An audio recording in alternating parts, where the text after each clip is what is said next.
Hello viewers, আসসালামু আলাইকুম। সবাই কেমন আছেন? আলহামদুলিল্লাহ, আমরা অনেক ভালো আছি আল্লাহর অশেষ রহমতে এবং আপনাদের দোয়ায়।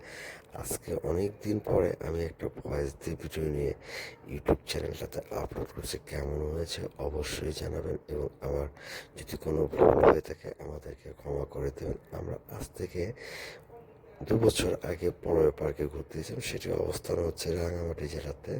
খুবই সুন্দর একটা মনোমুগ্ধকর একটা পরিবেশ, যে এতটা সুন্দর ছিল পরিবেশটা। এবং তখন ছিল ঝিরিঝিরি বৃষ্টি এবং নদী অনেক উত্তাল ছিল। আমরা রাঙামাটি শহর থেকে একটা বোট ভাড়া করে নিয়ে চলে যাই সোজা পলয় পার্কের দিকে। আর এটা যেতে যেতে দুপাশে যে সুন্দর সুন্দর ভিউগুলো দেখতে পাই সেগুলো চমৎকার ছিল। এবং আরেকটা মজার বিষয় হলো, আমি কখনো এরকম দ্বীপের ভিতরে রেস্টুরেন্টে খাইনি। আর এখান থেকে যাওয়ার সময় একটা রেস্টুরেন্টে খেয়েছিলাম, কি যেন নামটা মনে নেই, খুবই সুন্দর। আর তাদের খাবারগুলো ইউনিক স্টাইলের। সেই খাবারগুলো সম্ভবত চাকমারা তৈরি করে থাকে, তাদের উপজাতিরা।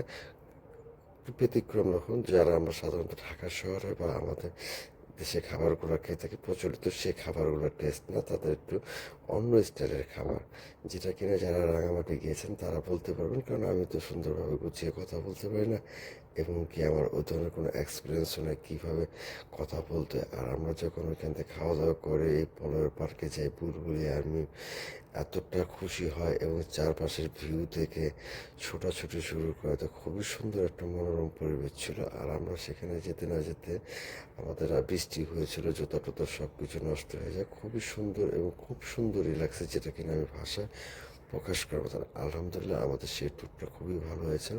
এবং অনেক আগের কথা যেহেতু, সেই জন্য আমার সব কিছুর নাম মনে নেই, দামও মনে নেই। হয়তো বা নেক্সটে কোনো ভিডিও করলে অবশ্যই নাম দাম সব কিছুই আপনাদেরকে জানিয়ে দেবেন। আপনারা সবাই ভালো থাকবেন, আমাদের জন্য দোয়া করবেন যাতে আমরা কিছু শিখতে পাই। আর এইখানে একটা স্ট্যাচু দেখা যাচ্ছে, সেই স্ট্যাচুটা বর্ষার পানিতে খুবই সুন্দর আছে। যদি এটা মালয়েশিয়াতে এই ধরনের একটা স্ট্যাচু আছে, ওটার অবিকল করার চেষ্টা করছে, খুবই সুন্দর।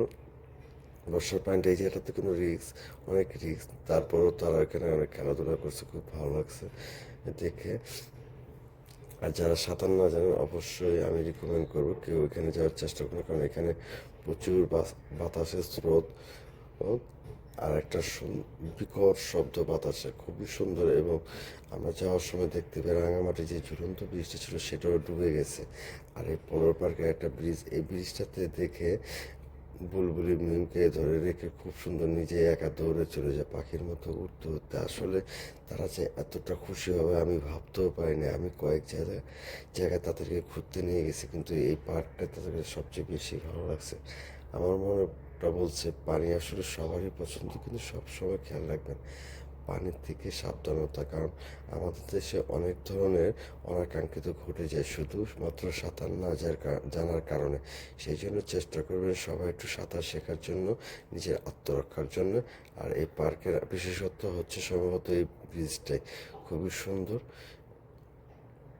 খুবই চমৎকার একটা পার্ক। যদি কখনো আবার সম্ভব হয় রাঙামাটিতে, আমি অবশ্যই যাব। আপনারা সবাই ভালো থাকবেন, আমাদের জন্য দোয়া করবেন। আল্লাহ হাফেজ।